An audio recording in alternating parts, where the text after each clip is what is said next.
दोस्तों, मोदी ने ऐसा क्या कहा जिससे देश की जनता को उनकी बात को समझने की भी ज़रूरत है और सतर्क रहने की भी ज़रूरत है। जी हाँ, आज से 2 साल पहले मोदी जी ने कहा था कि कोविड-19 के बाद दुनिया बदल जाएगी, जिस प्रकार विश्व युद्ध के बाद दुनिया बदल गई थी। विश्व युद्ध के बाद दुनिया बदली थी, उसके पीछे एक ठोस कारण था। दुनिया के तमाम सारे देश अपनी आज़ादी की लड़ाई लड़ रहे थे। उस आज़ादी को पाने के लिए तमाम युद्ध हुए भी हैं, छोटे मोटे मिला करके, लेकिन 2 विश्व युद्ध इससे पहले हो चुके हैं। तो उसके पीछे एक हमको ठोस कारण दिखाई देता है कि विश्व युद्ध के बाद दुनिया बदली थी, करोड़ों लोग मारे गए थे, प्राकृतिक संपदाएं नष्ट हो गई थी।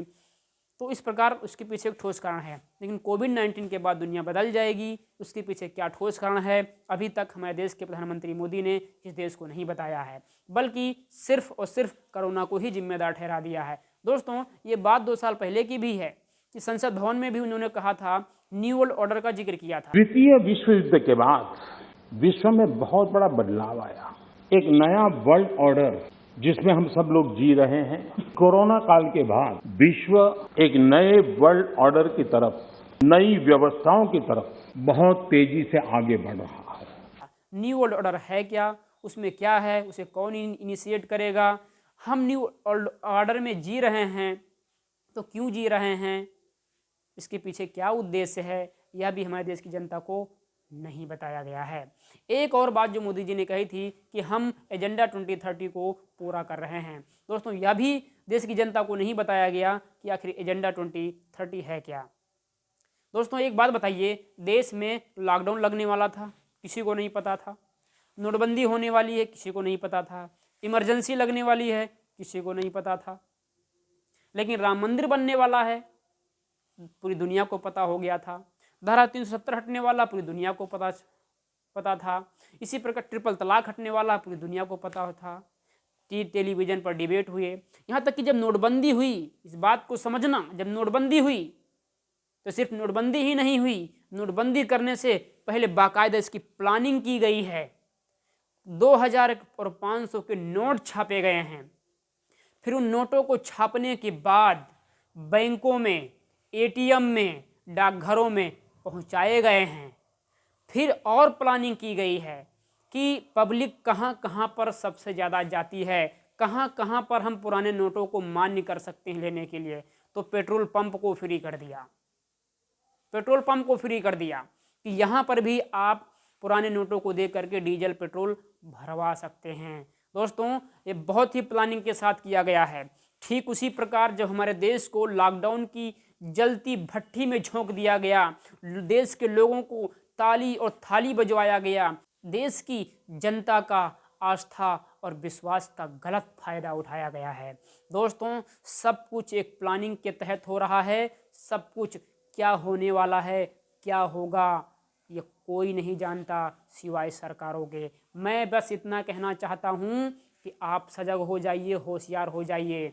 मोदी जी की हर एक बात को, हर एक ट्वीट को आज ही से पढ़ना और सुनना शुरू कर दीजिए, क्योंकि जो बात कहते हैं स्पष्ट रूप से तो नहीं कह पाते, पर उनकी बातों को की गंभीरता को समझते हुए आप सतर्क हो जाइए और होशियार हो जाइए।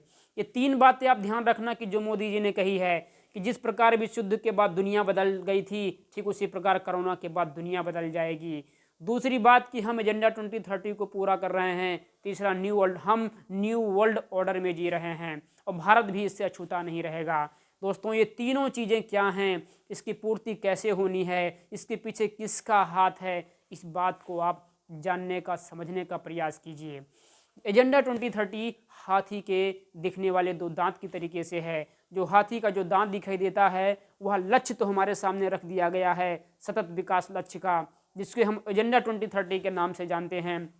इसमें बहुत ही आसान तरीके से समझाया गया है कि हम गरीबी को ख़त्म करेंगे, भुखमरी को ख़त्म करेंगे, समलैंगिक समानता लाएंगे, बेहतर जल की व्यवस्था करेंगे, व इन्वायरमेंट की भी अच्छी सी व्यवस्था करेंगे, टिकाऊ कृषि को भी हम बढ़ावा देंगे। ऐसे 17 मुख्य लक्ष्य गिनाए गए हैं और 169 सहायक लक्ष्य गिनाए गए हैं।